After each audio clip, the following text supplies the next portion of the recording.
Welcome to Athens. 2,500 years ago, this is the neighborhood where Athenian vase makers lived and worked. It's called the Keramikos, the origin of the English word ceramic. Meet Andokides, a highly regarded master potter. This is his workshop. In the 6th century BCE, Athenian vases were prized far and wide for their superior shapes and designs. Their glossy black images stood out against a red background. This painting technique that we now call black figure was passed down from master to apprentice for generations. Good morning, boss. Good morning. Careful there, Simon. Yes, sir. Here's yesterday's batch. Polished and primed for painting. Very good. Your burnishing skills have improved.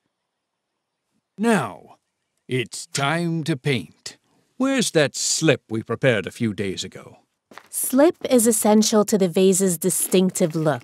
It's made by mixing together clay, water, and a special chemical that helps the smaller clay particles rise to the top. That slurry becomes the slip. He applies the slip with a brush and then carves fine details with a pointed stylus. Precision and detail make stories come alive. You see here, this figure is now just a man. But once you add the lion skin and the knotted club... Heracles! Exactly.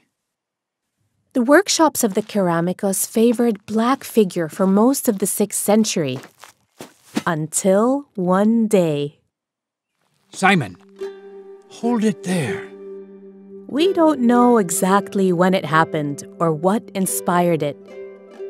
I'm seeing something. But one visionary potter had a brilliant idea.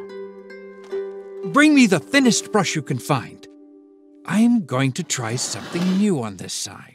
Andokides begins to apply the slip to the background, leaving the figures untouched. Boss, you're painting the wrong part. This time, he paints the details with a fine brush. Why didn't I think of this before? All right, Simon, it's time to fire up the kiln. Right away. Inside the kiln, the slip will transform. Firing is done in 3 stages. First, the vase is baked to bring out the red color of the clay. Next, damp wood is added to the fire. The kiln's vent is closed and the heat increases. The lack of oxygen turns the vase black and the slip becomes glassy. Finally, the kiln's vent is reopened. As the temperature drops, the unpainted surface turns red once more, while the slip-painted designs remain black.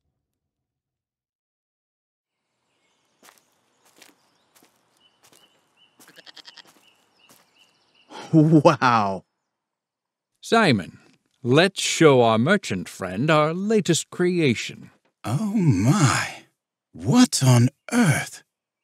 I call it figures in red. The finest Athenian craftsmanship. The pictures! You've brought them to life!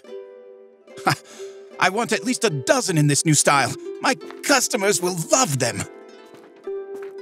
And just like that, red figure vases took the Greek world by storm, surpassing black figure in popularity. Job well done, boss. Millennia later, tens of thousands of black figure and red figure vases survive. But vases like this one, that show both styles at once, these are extremely rare. Remember this, Simon. A great artist is always looking for new ways to tell their story.